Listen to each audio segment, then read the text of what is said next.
Russia has launched a big missile and drone attack on Ukraine's capital, Kyiv. Large explosions were reported and at least 9 people have been killed. Well, the latest pictures from Kyiv show that the damage appears to be extensive, with the city's mayor saying that the attack caused several fires and dozens of people were being treated in hospital.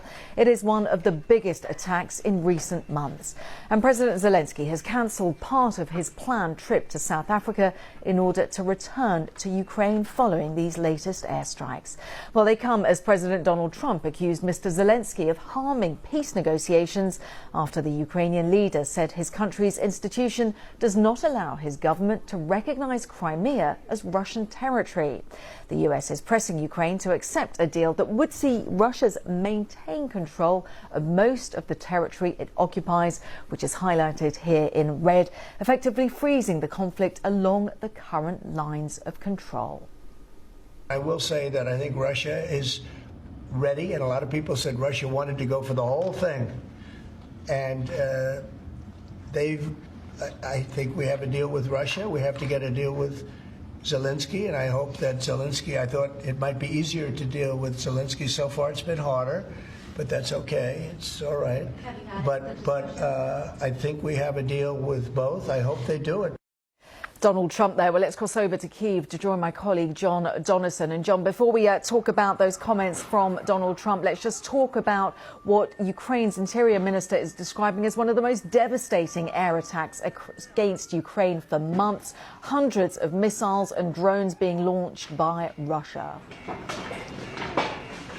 Yes, certainly here in Kyiv, we think it's the deadliest attack since last July. You can see behind me, this is a residential neighbourhood about 15 minutes from the centre of Kyiv, where one of the ballistic missiles struck, and all the buildings here have had their windows blown out, the balconies ripped apart, and just to the other side it's been cordoned off. You can see where a whole apartment block has been completely flattened, and that's where we think the 9 people were killed. We've still got the emergency services on the scene going through the rubble. They think there are people possibly still buried, trapped underneath, and a lot of people here obviously incredibly upset. I just spoke to one middle-aged woman who had actually fled her home in the very east of Ukraine, which is now occupied by Russia.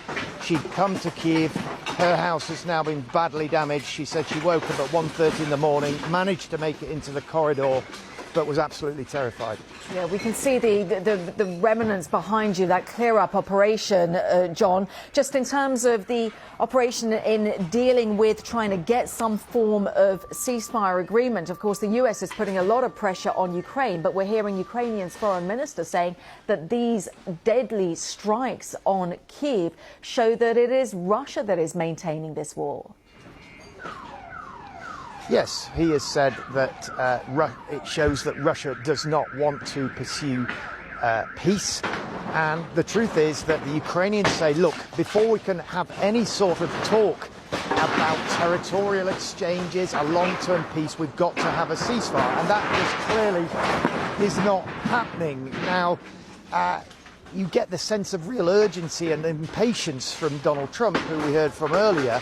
But I think the reality is that on the ground, the two sides remain very far apart, and the kind of compromises that are going to be needed to get some sort of deal, I just don't see that the two sides are ready to make them, particularly the Russians, who do not really be seen to be being asked to make any compromises by the United States.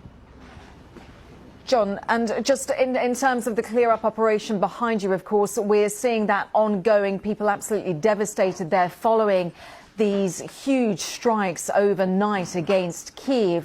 Just in terms of the morale of people there, of course, we know that this war has been grueling for Ukrainians. Just talk us through what people are telling you.